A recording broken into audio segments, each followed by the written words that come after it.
Alright, hello everyone.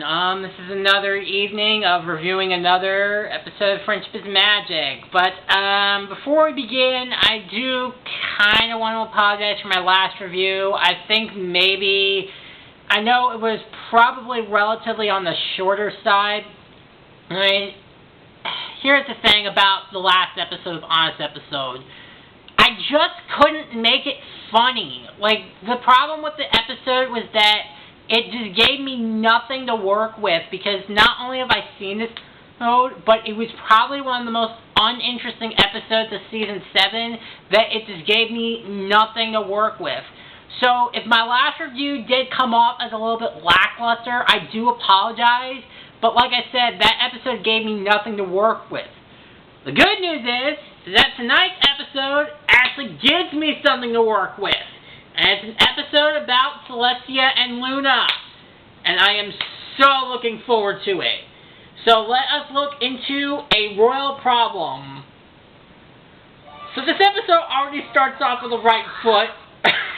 So the episode already starts off on the right foot, with Starlight being called by the cutie map. Yes, the cutie map calling Starlight Glimmer, and only Starlight Glimmer, while Twilight is pretty much making a shocked reaction and shakes herself out of it and explains. Actually, it is. Well, it's that and the fact that you're being called to the royal palace. I mean, what in Equestria could be going on there? You want me to come with you?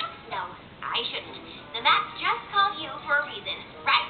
So maybe it's a mistake. Not because of you, because it's never called just one of us before. Or maybe because the past couple times you wanted to go to a more interesting location instead of going with Fluttershy when Mountain to deal with the problem of stereotypical hillbillies. Well, either that or getting someone to Wonderbolt's Academy to deal with some flight students. That could have something to do with it. On or something. No, that's just crazy. Luna and Celestia would never fight. Again. Yeah, trying not to break up that old chestnut. So, as Starlight basically goes to the princesses and explain to them what the situation is, we do get kind of bits of hits from Luna in some deadpan sarcasm for her. As after the theme song, we see her cut to her room, where we see Twilight basically as a ballerina. By the way, it might just be in my own little, thing in my head, but why is it that Twilight looks adorable as a ballerina? Kind of makes you wonder that ponies should probably wear ballerina outfits more often. Is that you? How are you here? I'm not. I'm still home. It's an easy spell. I'll show you later. Which we will never find out what the spell is. Anyway, enough about me. I just check on you, not in a meddling kind of way, in a friendly how's it going kind of way. So, how's it going? Not great. I think the problem might be between Celestia and Luna. Oh, no, that's terrible. I mean, what makes you say that? You know how some ponies say nothing's wrong, but you can tell something's definitely wrong? I know the feeling. So, that's basically what the princesses did when I said there was a friendship problem. Only they did it more, regally. Oh, I wish I could help you, but I can't. Both for map reasons and because I have no idea. This is big! Like, really big! Well, this is not the first time this has happened, Twilight, so just an FYI on that. So basically, Starlight then decides to basically spend the day with the princesses. She probably has a lot of stories to tell about that. As we see Celestia basically pass the time in the morning of making fruit on pancakes. For breakfast, princess. I can't believe you cook it yourself. Of course, Starlight. I really enjoy doing it. I wish I could say the same thing about cooking, because me personally, I just literally don't have the patience for it. And yes, I know it is a necessity at life, but I do not have the patience to just sit around and wait for stuff to cook. It is just not my forte. So, anyways, we see Luna basically come in exhausted as she basically decides to eat a pineapple rather in one bite. Please excuse me. And basically goes off ignoring Celestia. Last night must have been really hard on her. Perhaps, but she is like this every morning. So this is not the first time this has happened. Her sister's feelings without even realizing it. Poor Celestia. That's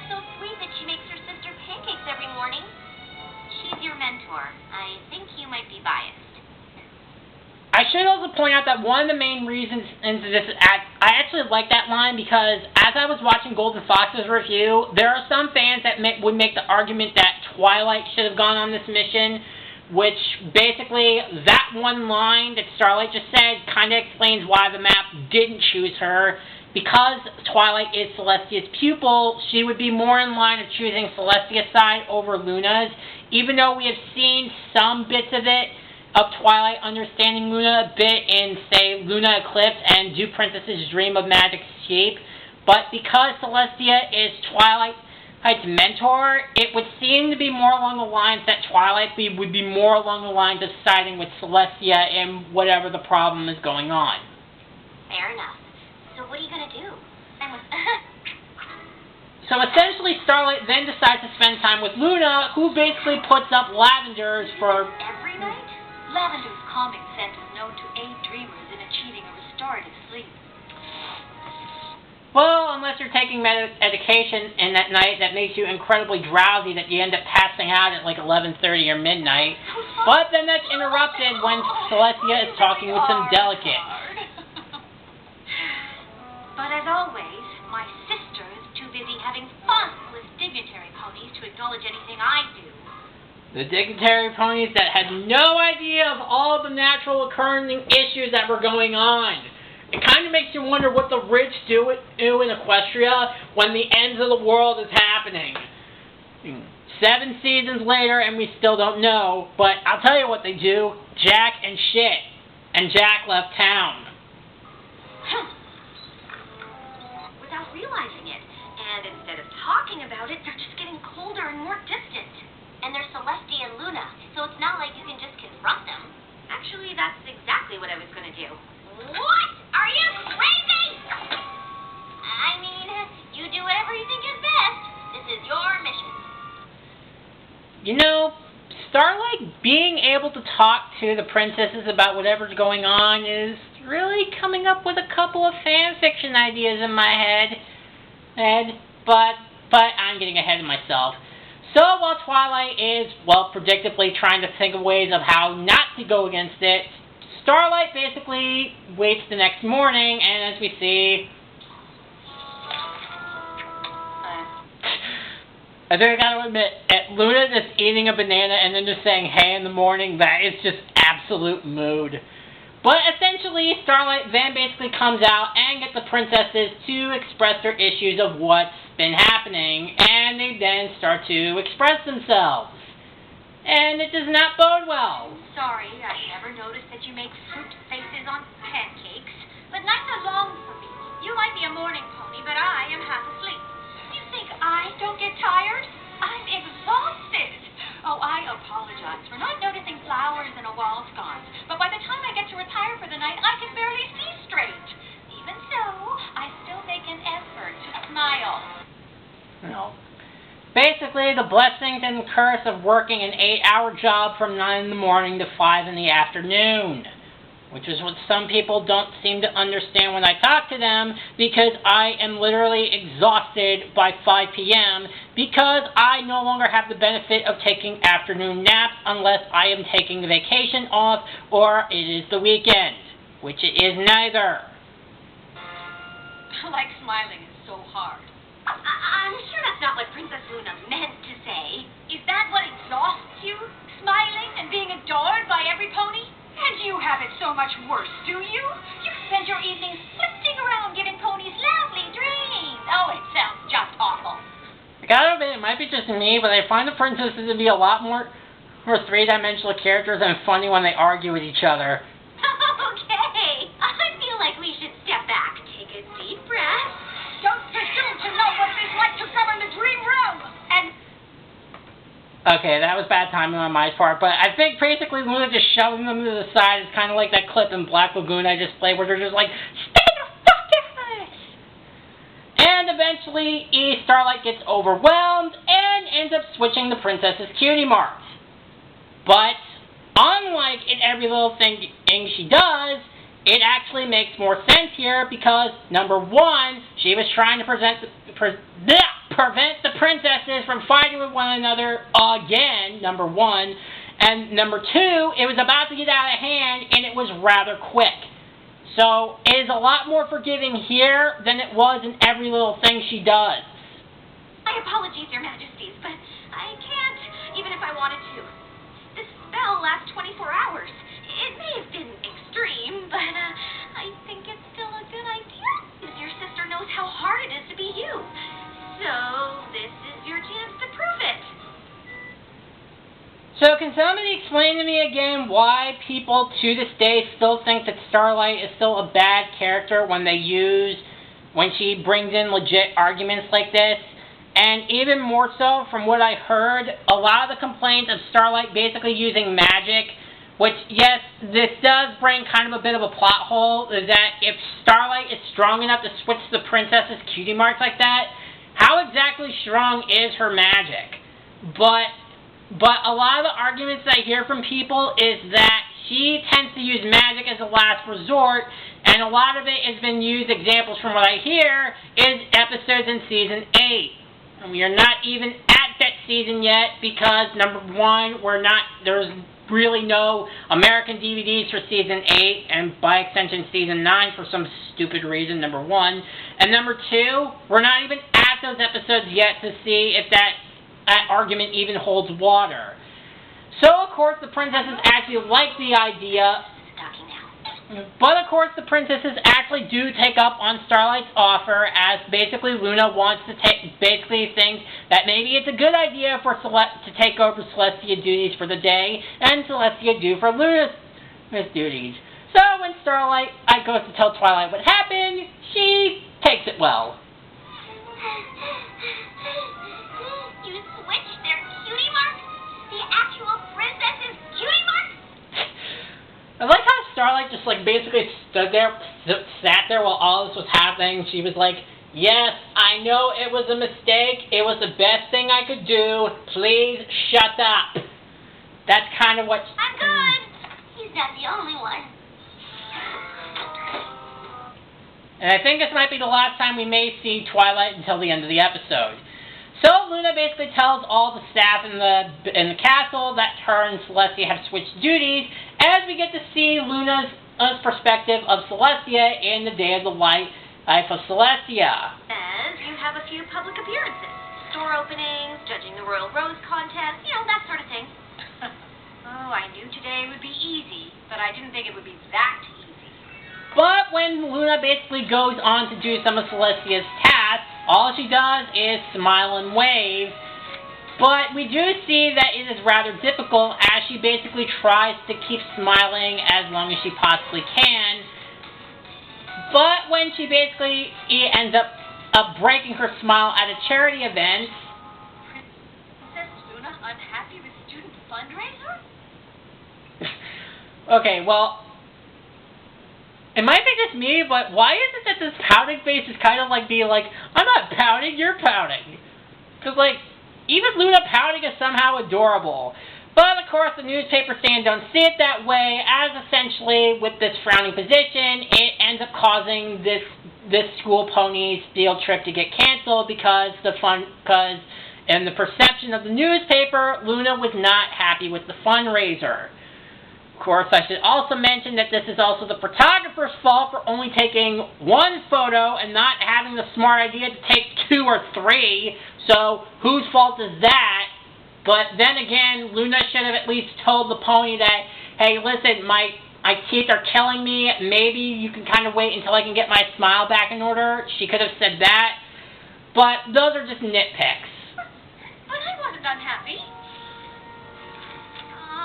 You are scowling. Well, scowling, but from the brony see it is pouting. An adorable pout at that. I didn't mean to.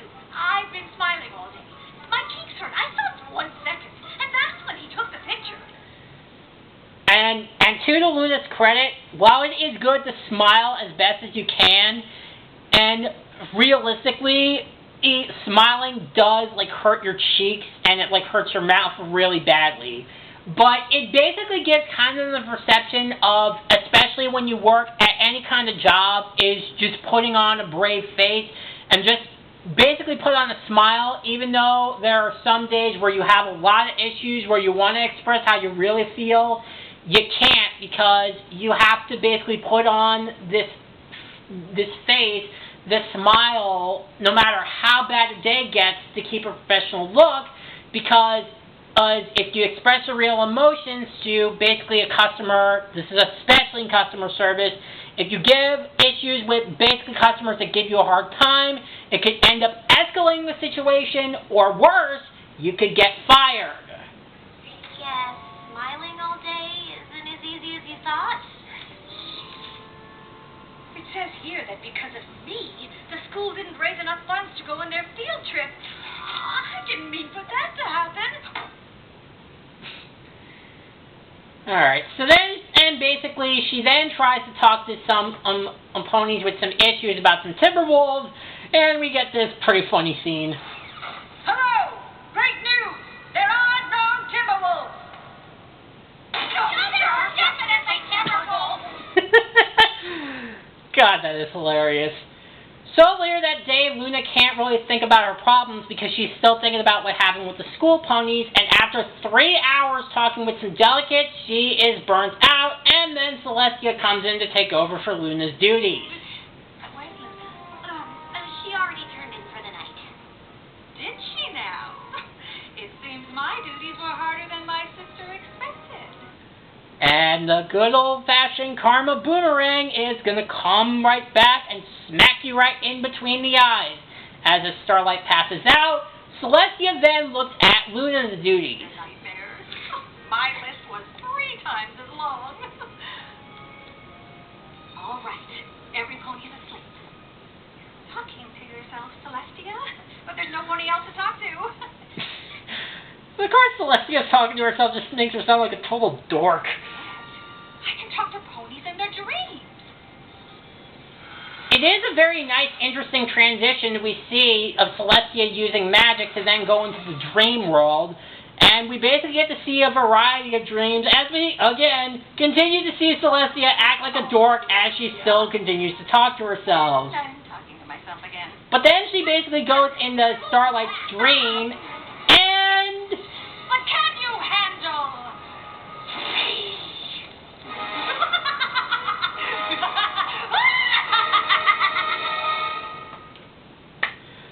Oh boy! One of the main reasons why this probably became one of my favorite episodes of the season is this whole dream sequence, which I know a lot of people remember these last 8 minutes more than the rest of the episode, but I enjoyed the rest of the episode so far. So in any case, we basically get to see Celestia's version of Nightmare Moon, Daybreaker. If Luna can turn into Nightmare Moon, you can absolutely turn into me, Daybreaker. The better, prettier, and more powerful version of you. And I have to play this because this whole scenario kind of gives off so many Persona 4 vibes, I just have to. I'll never turn into you. Deep inside you, you don't deserve that. That's not true. Even when we were apart, I knew I needed her. Oh, please! You don't need any ponies. What do you want? Get rid of any stand in your way. So, yeah. So, while a lot of people can make the argument that Daybreaker is basically just, well, day version of Nightmare Moon, this is kind of like an alternate universe that could potentially happen. Because I think I still remember there was some kind of fan art of, I don't remember when it was, but there was an alternate version of the opening where it was Celestia that was banished to the sun and Luna was the one that was Twilight's pupil. And Daybreaker is pretty much the God, I can't speak. Daybreaker is the antithesis of what Celestia could be if she basically decided to give in and go full-on tyrant on Equestria. And we get a pretty kick-ass fight between... I should have destroyed you! So yeah, so basically in different ideologies, not just of Celestia basically taking over the controls of both the sun and the moon, but instead of just banishing her sister to the moon, literally killing her. Alright. This is essentially what Celestia could have been if, as I said, she decided to go full-on tyrant in Equestria. Who needs balance when you can have it all? So essentially, basically Starlight decides to break down as Celestia tries to get Luna's help, but Luna is having her own creepy issues.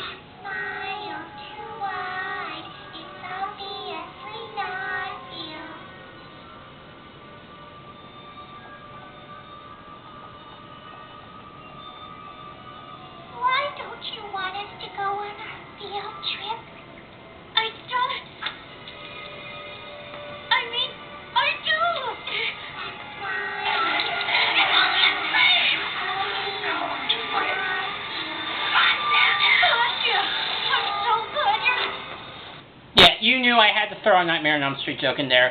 So, anyways, basically, Celestia then finds Luna as we get back to our kick-ass fight scene as Celestia fills in on Luna of what's going on. Starlight glimmers. She's afraid this is what would happen if we continue to fight. Oh, it could have a grave consequence on Starlight's psyche, but my magic isn't powerful enough. Yeah, so we basically get to some insight of what the difficult parts is on Luna's job. Is that if she can't handle the nightmares, it could basically damage someone's psyche, and it could lead to a lot of worse possible case scenarios. And if anybody who knows Nightmare on Elm Street, yeah, you probably know where that's going. So essentially Luna basically gives the confidence Celestia as the two make up, as basically Celestia stands up and kicks the asses of both Nightmare Moon and Daybreaker. I did it! Only because you were here. I don't know how you do this alone. So, did you talk to yourself? A little? I know you had a long night, so... So they wake up the next morning as Luna basically tries to make her own pancakes, but they basically do decide to say that the pancakes were awful, and they are basically honest about it. And you do an amazing job, but you don't have to do it for me. In that case, They are so I know. Oh, but it means a lot that you tried. I love you, sister. I love you, too. So, this was real. Oh, or was it not real? And this just happened now and not in my dream? I'm so right. So essentially, the two make up, and thus their cutie marks are switched back, and Starlight actually completes her task, and then Twilight basically shows up being the adorable dork that she is. I already know. I mean, I don't know everything. I just got here to bring you a toothbrush. So this is just a friendly visit, not a conjuring, because I was worried. I wasn't. I knew you could do it. I'm so proud of you. Tell me everything. Back from after I hyperventilated and don't leave out any details. She may be a princess now, but she's still the adorable dork that we love her for. And thus the two princesses go off to do their duties, and that's the end of the episode. And that was a royal problem, and by God, that was a lot of fun. I mean, really, this was honestly a really enjoyable episode. It's really nice to see the two princesses interacting with each other after all these years and see them actually be sisters. But at the same time, we also get to see what their lives are like on a very day-to-day basis. We see each other in each other's shoes and how difficult their jobs are for their respective princesses. Of course, the dream sequence with Daybreaker is absolutely phenomenal, kick-ass in every sense of the word, and I love it. I have loved every second of this episode. I know that there are some problems in the episode when it comes to the pacing, and yes, while it does take some time to get to the incredibly good stuff, it's still a blast to basically see all that stuff. I think really the only criticism that I would give this episode, other than the pacing issues, would probably be with the amount of power of magic that Starlight has, given how apparently she was strong enough to switch the princess's cutie marks around. But there was nothing that didn't really break the episode. I honestly, this episode gave me a lot more to work with than the last episode, and I really freaking enjoyed it. As a whole, I'd say A Royal Problem is an A episode. I really say because, honestly, watching the Mysterious Mr. Enter's own review of Honest Apple and seeing how he bitched out the seasons after Season 4, when there are great episodes like this one that I really think he should give a second look at to this show. Oh, which is why I don't even follow him anymore, because I'm just not interested in his negative Nancy content anymore. But that's beside the point. So yeah, as a whole, A Royal Problem, an A episode. Alright, so I'm Flip King Gamer, and next time we will be taking a look at Not Asking for Trouble. I guess I'll have to remember what that episode is. But in any case, I'm Flip King Gamer. Next time we'll be looking at Not Asking for Trouble. See you guys next time. Bye.